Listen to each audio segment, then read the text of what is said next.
back-to-back games, and I just wondered what you took out of that from this experience because it's going to keep happening this year a couple times. Yeah, it's definitely a different feeling. Usually when you have those home and home games, you could play a team at your home stadium and then go to theirs the following night, either on a back-to-back or like every other day, like today. So this is different. Obviously, you're in town for a few more days, and you're preparing for the same team. So a lot different, but in the sense of it feels like kind of the playoffs. Obviously, the intensity and the way you prepare is a little bit different. But as far as being in the same city for 4 or 5 days, that has that playoff feel. Like if you was playing a game 1 and game 2, or game 3 and game 4 at someone else's building. And then just what's most important when you get down to that, tie game, half court, possession for possession? You've been in the situation a billion times. So what's the most important thing in that situation? Get a good shot. Get a great shot, actually. Put yourself in a position where you've been successful in your career or been successful with that team. And one thing that we know for sure is we have a great 1-2 punch with myself and AD who can close out games. And we also have so many complimentary guys that can make big shots too. So just try to get in position. Give ourselves enough time on the shot clock where we're not going against the clock and shooting bad shots late in the clock, and go from there. Dave? Ron, the other night when you were talking about reflecting on the people that are close to you as you turn 36, you said you like being around energy givers, not energy seekers, and that's kind of how you approach your life as well.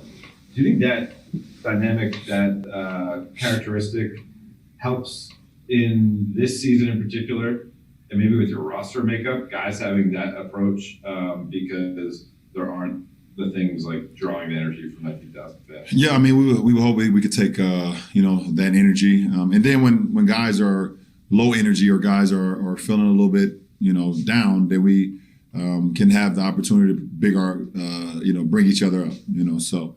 There's going to be a long season. It's going to be a difficult season. You're going to have games where you have to give energy to one another, manifest energy for yourself, like you said, without the fans and things of that nature. Yes, absolutely. I absolutely agree with you on Kyle? Just in terms of getting the urgency and energy out early in the season, where are you guys in terms of just starting a game with the energy that you want every night and getting to that competitive level? Well, I mean, for us, we want to play the right way, both offensively and defensively. And we're getting better and better every game. We do a great job of watching film and being able to take our film sessions and approach it to the game situation. So that's what we want to do. We come out and we want to, have a defensive mindset to make teams score over us, not put them to the free throw line, try to turn them over, but be solid. And then offensively, move the ball, share the ball, play with pace, and get great shots. And if we can do that, we're going to be in a lot of games this year. Johan? Hey, LeBron. Taylor played a season-high minutes tonight with KCP and Alex out. I'm curious what you thought of his performance tonight, and then just kind of overall to start the season with how well he played in the preseason. Well, I think every game for him is another example of a teaching moment for him. I always live by the phrase, the best teacher in life is experience. And he's experiencing some great moments for himself as a pro. Obviously the preseason, he played extremely well. And then you take another step in the regular season is different from the preseason. So he's going to continue to learn. He's going to continue to get the opportunities because he's earned it. And when he gets out there, he just has to play his game and make plays for not only himself, but make plays for others as well. He has that talent. So, but we don't mind. I mean, the kid is 20 years old. He's going to make mistakes, and we're okay with him, and we're going to live with that. What person at 20 does not make mistakes? So, but for him, he wants to learn. He wants to be better than he is today, tomorrow, and that's a great thing to have. Last two questions. Dan? LeBron. KCP really since the bubble has been so valuable to you guys in terms of not just the shooting, but his movement and transition, kind of the way he fills lanes and stuff like that. How much is that confidence that's kind of helped him elevate, kind of just knowing his role within this team? What do you think that's been? And then obviously, what was it like to see him go down and it seems like it wasn't too bad, but it looked a little scary. Yeah, I mean, his confidence is at an all-time high. He knows what his value is to this team, and he knows what he's about. And what he brings to our team is perfect in his role. A guy who's a catch-and-shoot three-point player, a guy who's a great cutter, great in transition, and also could just get, just a lot of movement, getting defenses shifted because of his speed.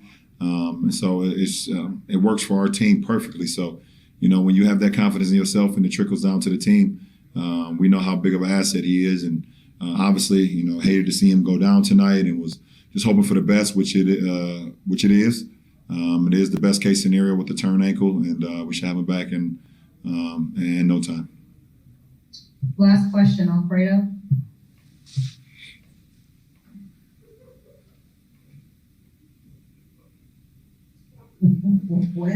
Well, there it is. We'll do one more. Kari. I'm back. I don't know if you can hear me.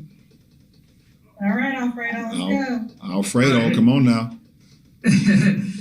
LeBron, in regards to getting Marc Gasol more involved, I know he seemed kind of frustrated, especially in the third quarter. What are some of the things that you guys could work on to get him more involved and get him on the groove?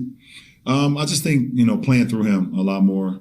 When we do that, we're very good because his ability to see the floor, pass the ball, he does some special things out on the floor. So, when he's out on the floor, we have to do a better job of not playing much pick and roll with him setting the picks, but more just letting him, kind of play that point forward or that point center position at the top of the key, letting the offense flow through him because he makes just great decisions. So, we're gonna get him more involved. Because he's going to be a big part of what we do. We know that. He showed that already this year against Minnesota. So we want to continue to just, get him and Dennis and Trez and Wes acclimated to what we want to do and